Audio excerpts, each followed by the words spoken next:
Chapter 20, Agendas. It was about 12:30 on Wednesday afternoon, right in the middle of Mr. Z's preparation period. He was writing short equations on the board, one for every student in his next class. Mrs. Davenport appeared in the doorway of room 27 and said, "If you have a minute, I'd like you to explain something for me." Mr. Z knew that voice. He turned around and saw the principal waving a sheet of blue paper. "Sure. What's that?" he asked. She took a few steps into the room. "It's the agenda for tomorrow night's school committee meeting, and there's an item under new business. Students and faculty advisor to propose new comic book club at Ashworth Intermediate School." "Oh," said Mr. Z. "That. I hadn't heard anything yet.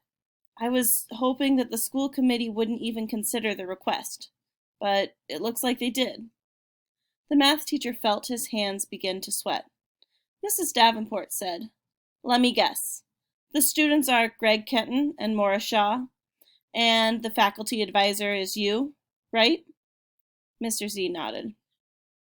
"And I had planned to talk to you just as soon as I found out if the committee was going to accept a presentation, because I didn't want to cause a stir, not if it wasn't necessary." Mrs. Davenport smiled at his choice of words. She waved the blue sheet again and said, "And now it's necessary, so talk to me." "Well," said Mr. Z, "you know these two kids, both of them are so smart, and they figured out that it's the school committee who sets the policy about selling things in the schools. It was right there in your announcement.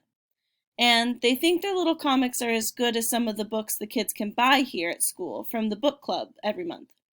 So they want to make their case, and I sort of told them I'd help. That's all." Mrs. Davenport was still smiling faintly. "You offered to help, even though you knew my opinion about all of this?" Mr. Z said, "I didn't exactly volunteer, but when they told me what they wanted to do, I guess I decided to stay involved, to try to represent the best interests of the school." Mrs. Davenport's eyebrows went up. "Represent the best interests of the school? You didn't think I was already doing that?" Mr. Z said, "Well, not exactly." The principal's eyebrows went up a notch higher.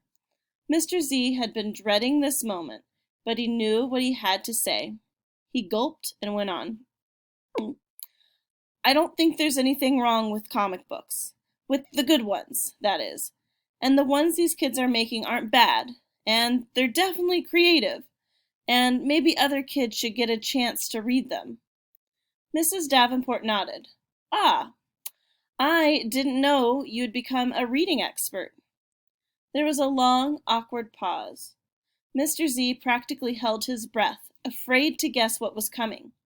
When it came, he was completely surprised, because Mrs. Davenport slowly shook her head from side to side and then began to chuckle. "A reading expert." Then she smiled broadly. Mr. Z began to breathe again. She said, "Well, Mr. Xenotopoulos, I thank you for your pioneering work as a reading specialist and also for keeping watch over our young tycoons. And I'll be there tomorrow night to hear the presentation. And who knows, I just might have an agenda of my own to represent the best interests of the school." And with that she turned and left, chuckling all the way back to her office.